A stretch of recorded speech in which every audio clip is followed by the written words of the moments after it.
Hello भाइयों, तो आज हम शुरू करेंगे क्लास 10th का चैप्टर नंबर 3। इस चैप्टर का नाम है pair of linear equations in two variable. इस चैप्टर में हम इसके कॉन्सेप्ट्स को समझेंगे और इस वाले लेक्चर में हम इसके एक्सरसाइज 3.1 को इसके कॉन्सेप्ट के साथ लगाएंगे। ठीक है, तो सबसे पहले लीनियर इक्वेशन होता क्या है।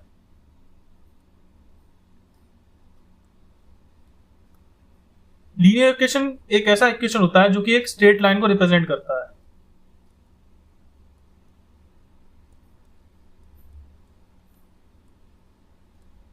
और हमें यहां पढ़ना है pair of linear equation in two variable इस चैप्टर में।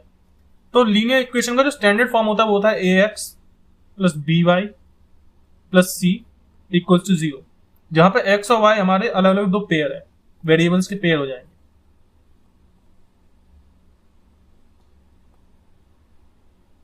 और सी एक कांस्टेंट है और ए कोफिशिएंट है एक्स का और बी कोफिशिएंट है वाई का। ठीक है, तो अब हमें पेयर ऑफ लीनियर इक्वेशंस पढ़ने हैं, तो अब हम अपने नेक्स्ट कॉन्सेप्ट पे जाएंगे। यहां पे एक टेबल बना रखा है। मैं चाहता हूं कि जब आप ये लेक्चर खत्म करें तो आप इस टेबल को एक बार देख लें और उससे चीजें याद कर लें, आपको कंफ्यूज करे कुछ भी तो। ठीक है, तो अब हम यहां पढ़ेंगे कि पेयर ऑफ लीनियर इक्वेशन से हम क्या समझेंगे। जैसे मान लो पहला हम कॉन्सेप्ट बिल्ड करेंगे। ठीक है, तो पहला वाला ये, जैसे a1x plus b1x b1y plus c1 equal to 0, ये एक इक्वेशन है। a2x plus b2y plus c2, ये दूसरा इक्वेशन है। ठीक है, तो अगर a1 by a2 is equal, it does not equal to b1 by b2 है। ठीक है, तो इसका मतलब क्या है कि ये दोनों लाइंस, जो ये दोनों लाइंस हैं पहली और दूसरी, ये दोनों इंटरसेक्टिंग लाइंस हैं।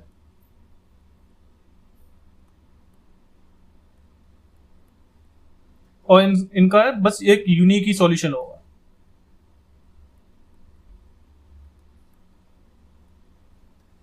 क्योंकि ये ऐसा क्यों है, क्योंकि जब हम इसको इन दो लाइनों को ग्राफ पे प्लॉट करेंगे तो ये दोनों लाइन, जैसे ये वाली लाइन, पहली वाली लाइन अगर ऐसे जा रही है और दूसरी वाली लाइन तो कहीं ना कहीं इस लाइन को एक ही जगह इंटरसेक्ट करेगी। तो मान लो अगर ये पहला वाला लाइन है और ये दूसरा वाला लाइन है,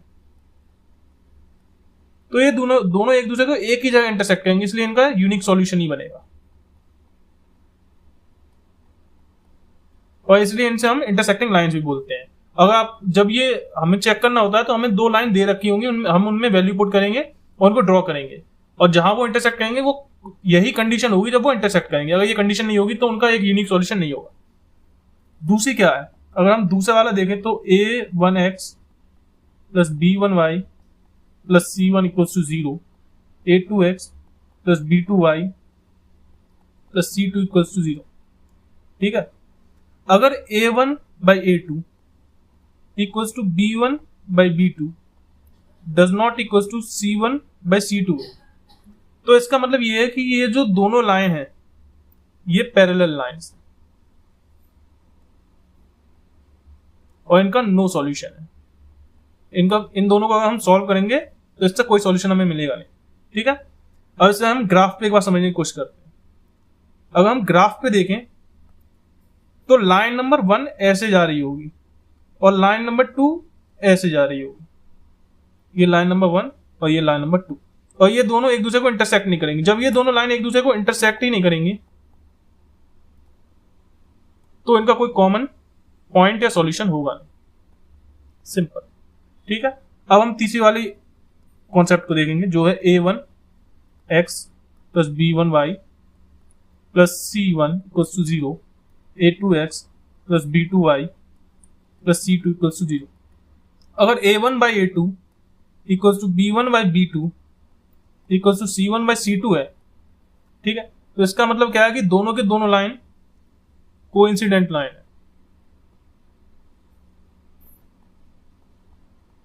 और इनके इनफाइनाइटली मेनी सॉल्यूशंस है। ठीक है, अगर इसको हम ग्राफ पे एक बार प्लॉट करके देखें इन दोनों लाइनों को, तो ये ऐसा होगा। ये लाइन L1 है और लाइन L2 भी इसी लाइन पे होगा, तो यानी ये दोनों लाइन कोइंसाइड करेंगे और इनके इनफाइनाइटली सॉल्यूशन होंगे, क्योंकि ये दोनों लाइन एक ही जैसे हैं, तो इनमें इनफाइनाइट कॉमन पॉइंट्स होंगे, इसलिए इनके इनफाइनाइट सॉल्यूशंस होंगे। अब यहाँ पे हमने ये कॉन्सेप्ट समझ लिए। अब इन 3 कॉन्सेप्ट से ही हम एक पूरी एक्सरसाइज सॉल्व करके दिखाएंगे। तो हम पहले क्वेश्चन की तरफ मूव ऑन करते हैं, ठीक है। पहला क्वेश्चन क्या दे रखा है, form the pair of linear equation in the following problem and find their solution graphically. Graphically हमको इनके सॉल्यूशन फाइंड करने हैं और हमें लीनियर इक्वेशन पहले इनसे बनाना है इस वर्ड प्रॉब्लम से। पहला क्वेश्चन क्या दे रखा है, 10 students of class X took part in a mathematics quiz.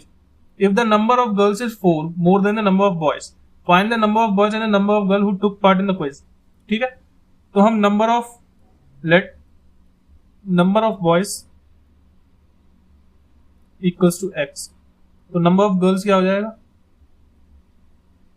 और let number of girls equals to Y। ठीक है, अब हमारे टोटल स्टूडेंट 10 है, तो x plus Y equal to 10 हो जाए।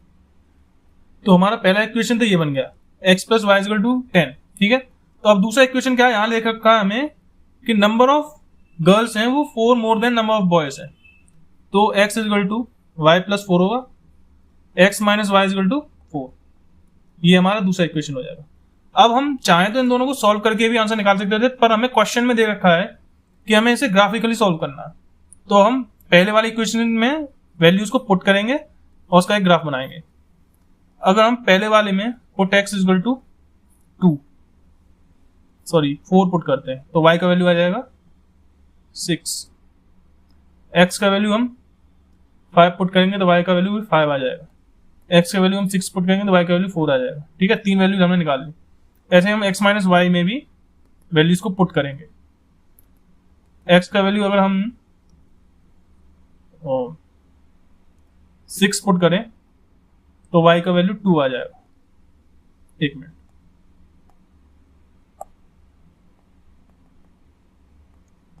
ठीक है, x का वैल्यू अगर मैं 8 पुट करूं तो y का वैल्यू 4 आ जाएगा। x का वैल्यू अगर मैं 9 पुट करूं तो y का वैल्यू 5 आ जाएगा।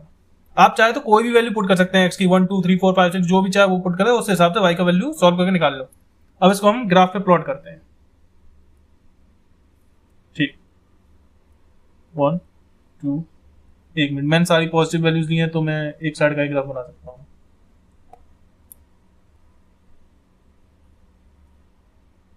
वन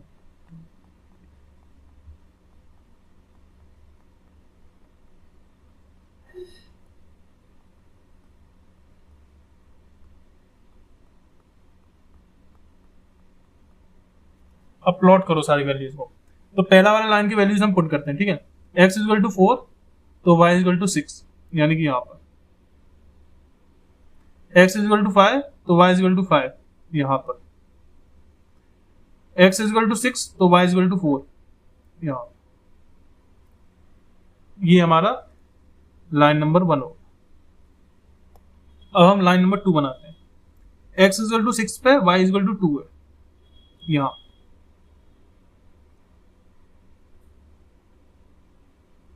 x इक्वल टू 8 पे y इक्वल टू 4 है, यानी कि यहां।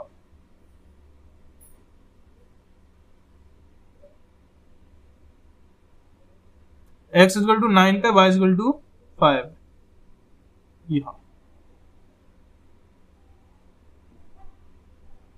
ये L2 है। अब इस लाइन को अगर हम एक्सटेंड करें और ये पॉइंट देंगे कहां इंटरसेक्ट कर देंगे दोनों लाइन, तो ये इंटरसेक्ट कर देंगे 7 पे। तो यानी कि x की वैल्यू 7 है, जो कि हमारा नंबर ऑफ बॉयज, और y का वैल्यू 3 है, जो कि हमारी नंबर ऑफ गर्ल्स। तो ये क्वेश्चन यहां सॉल्व हो। ठीक है, अब हम अगला, तो पहले वाले क्वेश्चन का जो सेकंड पार्ट है वो मैं चाहता हूं आप खुद सॉल्व करें। मैं अब आपको इस एक्सरसाइज का सेकंड क्वेश्चन कराता हूं। On comparing the ratio a1 by a2, b1 by b2, c1 by c2, find out whether the lines representing the following pairs of linear equation intersect at a point are parallel or coincident। ठीक है, तो मैंने आपको जो सबसे पहले concept सिखाया था ये वही है। यहाँ पे क्या है 5x minus 4y plus 8 equals to 0, पहला वाला क्वेश्चन सॉल्व करता हूँ। 7x plus 6y minus 9 equals to 0। तो हमें कंपेयर करना a1 by a2 equals to b1 by b2, मतलब ये सब हम चेक करते हैं। तो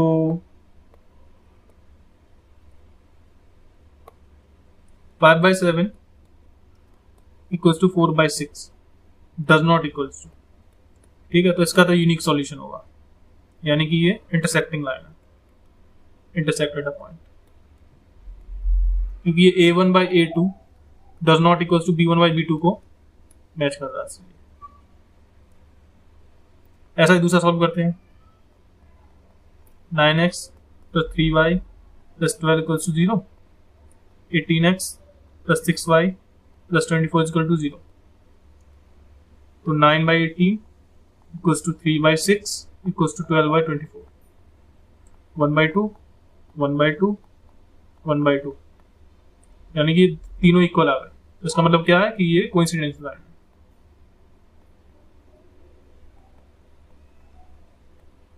इसका लास्ट आप खुद सॉल्व करें। अब हम तीसरे क्वेश्चन पे मूव ऑन करते हैं। तीसरा क्वेश्चन क्या दे रखा है, on comparing the ratios find out whether the following pair of linear equation are consistent और इनकंसिस्टेंट। तो यहां पे कॉन्सेप्ट लगेगा, a1/a2 does not equal to b1/b2, जो कि इंटरसेक्टिंग लाइंस को डिफाइन करता है और यूनिक सॉल्यूशन को दिखाता है,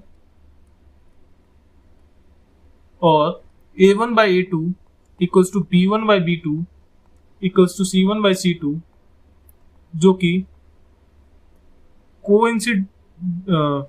कोइंसिडेंसिंग लाइंस को दिखाता है।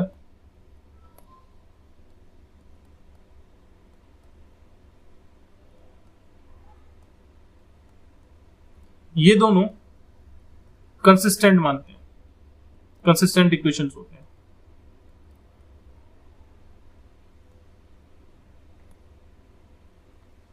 और a1/a2 equals to b1/b2 does not equals to c1/c2, ये पैरेलल लाइंस को दिखाता है,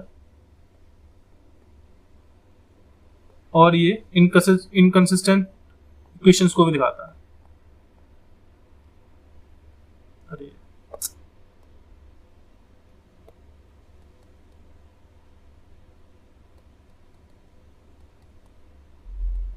इसी कॉन्सेप्ट से अब हम इस एक्सरसाइज के क्वेश्चंस को सॉल्व करेंगे, ठीक है। तो पहला वाला मैं सॉल्व करके दिखाता हूं।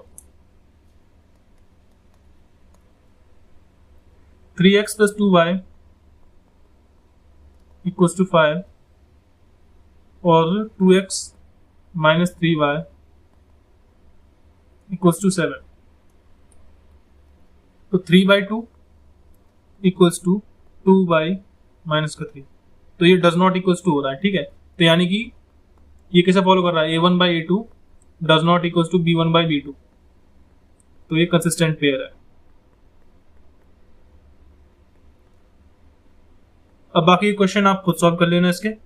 हम चौथा वाला क्वेश्चन करेंगे। इसमें क्या कि हमें कंसिस्टेंट और इनकंसिस्टेंट दोनों देखना है और साथ में ग्राफ ड्रॉ करके सॉल्व भी करना है। तो पहला वाला क्वेश्चन में करवाऊंगा, x plus y is equal to 5, 2x plus 2y is equal to 10। तो 1/2 इक्वल्स टू 1/2 इक्वल्स टू 5/10, जो कि होता है 1/2। तो ये a1/a2 equals to b1/b2 equals to c1/c2 को फॉर्म कर रहा है। तो इसका मतलब क्या होगा कि ये दोनों इक्वेशन कंसिस्टेंट है, तो हमें इसका ग्राफ प्लॉट करना पड़ेगा। x plus Y equal to 5 है, put x equal to 0, y का value 5, x equal to 2, y equal to 3, x equal to 3, तो y इक्वल टू 2। दूसरा वाला सॉल्व करते हैं।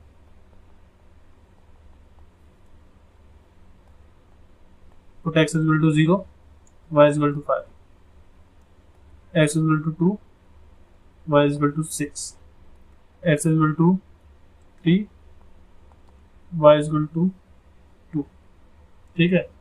अब इसको हम ग्राफ पे प्लॉट करेंगे।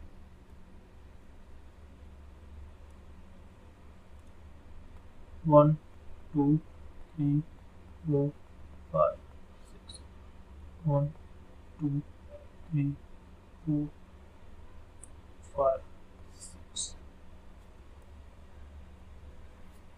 x की वैल्यू 0 पे y का वैल्यू 5 यहाँ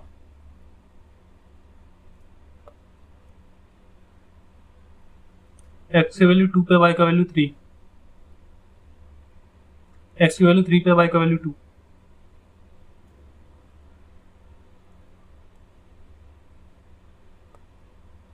दूसरे लाइन x की वैल्यू 0 पे y का वैल्यू 5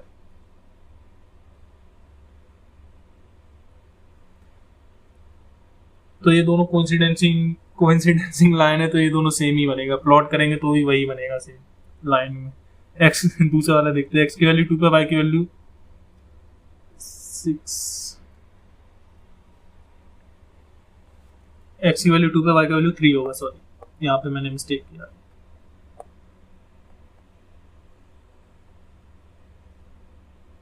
ठीक है, ये कोइंसिडेंसिंग लाइन है तो ये दोनों एक दूसरे के ऊपर ही कोइंसिडेंट करेंगे। ठीक है, क्वेश्चन सॉल्व करते हैं।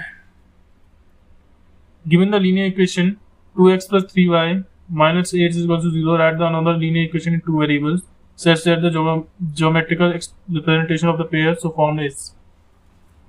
तो हमें ऐसी पेयर लिखना है इस इक्वेशन का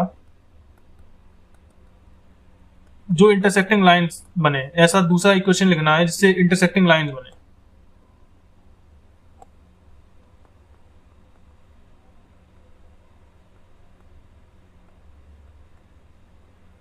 ठीक है, इंटरसेक्टिंग लाइंस की कंडीशन क्या होती है, a1 by a2 should not equal to b1 by b2 होना चाहिए, यानी कि 2 by a2 should not be equal to 3 by b2 होना चाहिए। तो ऐसा कब होगा, कौन सी वैल्यूज पे ऐसा हो सकता है? तो a2 का वैल्यू 6 नहीं होना चाहिए, 4 नहीं होना चाहिए, सॉरी।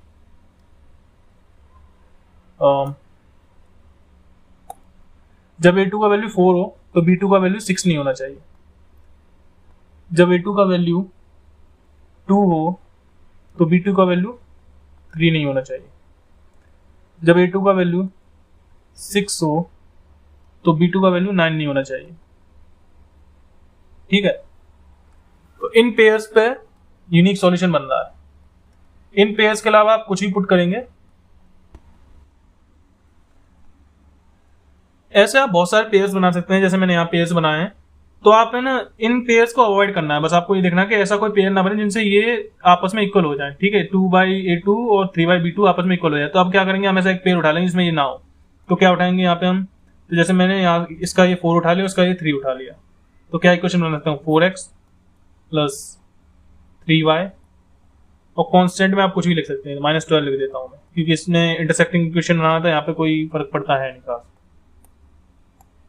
तो आप ये हो गया, आप ऐसी बहुत सारी इक्वेशन बना सकते हैं, जरूरी नहीं है कि ये यूनिक एक इक्वेशन बने। ठीक है, दूसरा हमें इक्वेशन बनाना है पैरेलल लाइंस का। तो पैरेलल लाइंस के लिए हम क्या करते हैं, a1 by a2 should be equal to b1 by b2 should not be equal to c1 by c2 होना चाहिए। ठीक है, तो ऐसा पेयर हम देखते हैं कोई, a1 को अगर हमें क्या दे रखा है, a1 एक मिनट, a1 का वैल्यू हमें दे रखा है 2 और b1 का वैल्यू हमें दे रखा है 3, 2 by a2 3 by b2 should not be equal to c1 by c2 8 by c2। तो हम a2 का वैल्यू अगर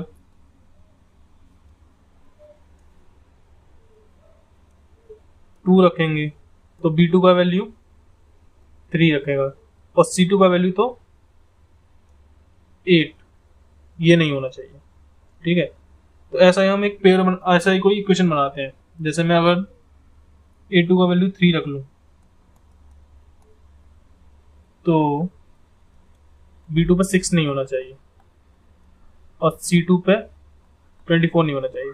अब इसी से हम बेसिक इक्वेशन बना लेंगे, a2 की जगह 2 मैं नहीं रखूंगा यहाँ पे, यानी कि तो मैं इक्वेशन बनाता हूँ 3x प्लस b2 की जगह अगर a2 2 है तो b2 की जगह 3 होना चाहिए, तब ये आपस में इक्विवेलेंट होंगे। तो यहाँ मैं 3y लिखूंगा, 1 मिनट सॉरी,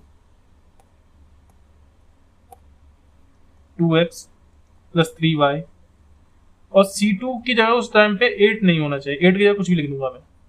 तो यहाँ पे प्लस 12 इक्वल टू बन गया। अब तीसरा वाला पहले कोइंसिडेंसिंग लाइन वाला आप खुद ट्राई करें, ठीक है।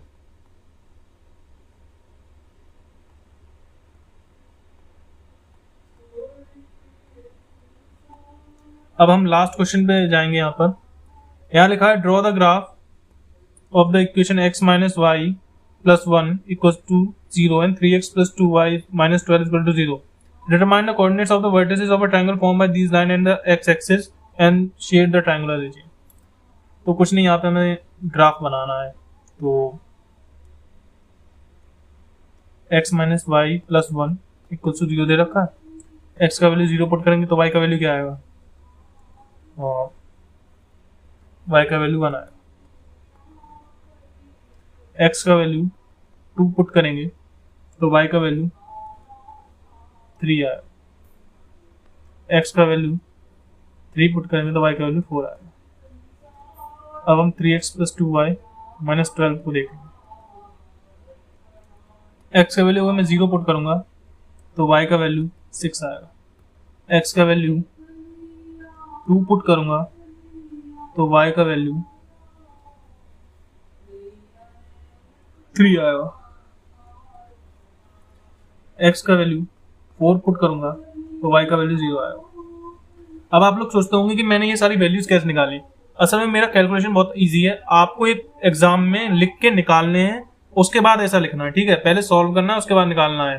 मुझे तो ये आता है, इसलिए मैंने ये जल्दी जल्दी करा। ये समरी टाइप के लेक्चर्स हैं, ये लंबे लंबे लेक्चर्स नहीं है, जिसमें मैं आपको समझाऊंगा कॉन्सेप्ट, वो भी समरी टाइप में समझाऊंगा, ब्रीफली समझाऊंगा, ठीक है। इसीलिए मैंने ये तुरंत ही निकाल लिया। आपको ये एग्जाम में खुद निकालने पड़ेंगे पुट करके वैल्यू।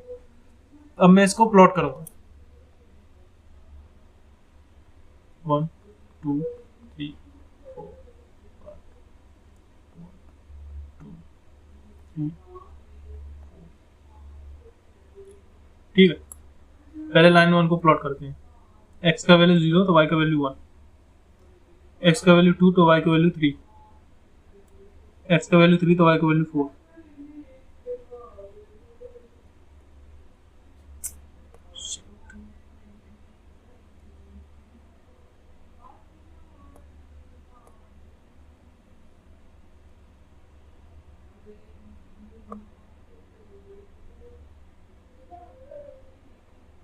ये हो गया लाइन नंबर 1।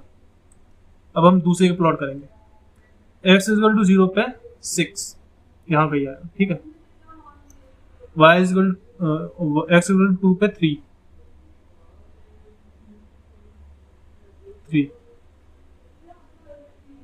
ठीक है, और y इक्वल टू 0 पे 4, x इक्वल टू 4 पे y 0 आएगा।